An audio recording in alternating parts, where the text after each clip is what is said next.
દોસ્તો, આજની હેડલાઇન્સમાં 4 મોટા સમાચાર છે. ઓરેગનમાં ભારતીય મૂળના ટ્રક ડ્રાઈવર જીવલેણ અકસ્માત બાદ આઈસ કસ્ટડીમાં. ઓક્લાહોમામાં એક ઉમેદવારનું રહસ્યમય નિધન. પ્રેસિડેન્ટ ટ્રમ્પનો એક્ઝિક્યુટિવ ઓર્ડર. લાખો કામદારો માટે રિટાયરમેન્ટ એકાઉન્ટ્સમાં મોટો ફેરફાર. અને સ્ટ્રેટ ઓફ હોર્મુઝમાં સપ્લાયમાં વિક્ષેપને કારણે તેલના ભાવમાં 6%થી વધુનો ઉછાળો. ચાલો હેડલાઇન્સને વધુ વિગતે જોઈએ. દોસ્તો, ફેડરલ ઇમિગ્રેશન ઓથોરિટીઝે ભારતીય મૂળના ટ્રક ડ્રાઈવર રાજેન્દર કુમારને કસ્ટડીમાં લીધો છે. ડેટ્યુટ્સ કાઉન્ટી જેલ ઓરેગનમાંથી તેની મુક્તિના અઠવાડિયા પછી.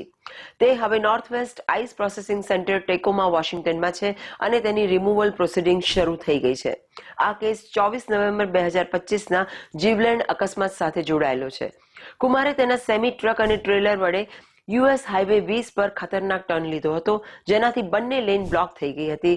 એક સુબારો આઉટબેક ટ્રક સાથે અથડાઈ અને જેમાં ડ્રાઈવર વિલિયમ મિકા કાર્ટર અને પેસેન્જર જેનિફર લીન લોઅર, જે એક નવપરિણીત યુગલ હતું, તેમનું મોત થયું હતું.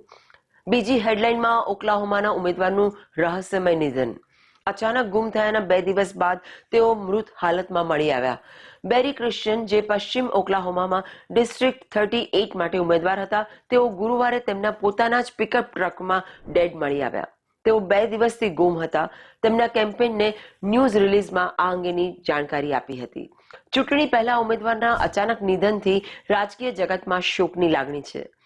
ત્રીજી હેડલાઇન તરફ આવીએ. પ્રેસિડેન્ટ ટ્રમ્પે લાખો કામદારો માટે રિટાયરમેન્ટ એકાઉન્ટ્સ બનાવવા માટે એક્ઝિક્યુટિવ ઓર્ડર પર હસ્તાક્ષર કર્યા છે, જેઓ હાલમાં 401k અથવા વર્ક પ્લેસ પ્લાનનો ઉપયોગ કરી શકતા નથી. ઓછી આવક ધરાવતા લોકો જેમની પાસે એમ્પ્લોયર દ્વારા વ્યક્તિગત નિવૃત્તિ ખાતું એટલે કે IRA નથી, તેમને વાર્ષિક $1000 સુધીનું ફેડરલ મેચિંગ કોન્ટ્રીબ્યુશન મળશે.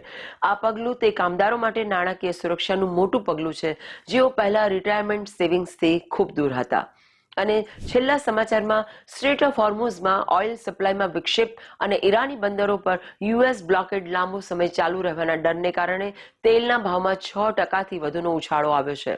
બુધવારે US ક્રૂડ 6.95% વધીને 106 પ્રતિ બેરલથી 118 પર પહોંચ્યું છે, જો કે પછી એમાં ઘટાડો નોંધાયો હતો. દોસ્તો, હોર્મુઝમાં તણાવ, તેલના ભાવમાં ઉછાળો.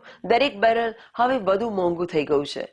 પેટ્રોલ ડીઝલની કિંમત ઉપર અસર પડશે, તો મોંઘવારી માટે તૈયાર રહો. આજના માટે આટલું જ.